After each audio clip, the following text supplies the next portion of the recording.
আসসালামু আলাইকুম এভরিওয়ান, সবাইকে জুম্মা মুবারক। এই তো সকাল সকাল উঠে আজকে নানি বাড়িতে যাচ্ছি। এই যে আমার নানি বাড়ির টিউবওয়েল পাড় দেখতেই পাচ্ছেন। টিউবওয়েলের উপর কোনো কিছুই নেই, যে টিউবওয়েল পাড় মানে আমি টিউবওয়েলটা বসায় দিয়ে গেছিলাম অনেক দিন আগে। সেই টিউবওয়েলের পানি আগে অন্য জায়গা থেকে আনে খাইতো, খুব খারাপ লাগতো, এই জন্য টিউবওয়েলটা বসায় দিয়ে গেছি। কিন্তু পানি যাওয়ার কোনো জায়গা নেই, যেখানে পানি জমাট বাইন্দা রাখে। যেখানে দেখতেই পাচ্ছেন হাঁস বান্ধা রাখছে আমার মামি।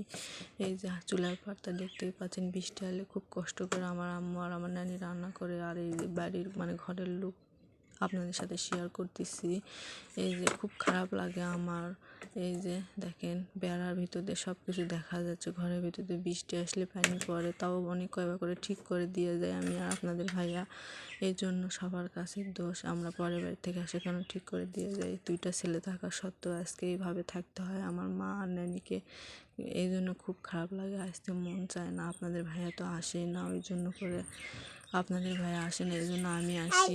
কিন্তু আমার মা খালি বারবার ফোন দিয়ে বলে, আমার খুব খারাপ লাগে, আসতে মন চায় না। মনে স্বাদ আছে কিন্তু সাধ্য নেই। আমার যদি সামর্থ্য থাকতো আমি ভালো করে দিতাম, আমার মা নানি তো ভালোভাবে থাকতে পারতো। আমার খুব খারাপ লাগে, অবশ্যই আমার পাশে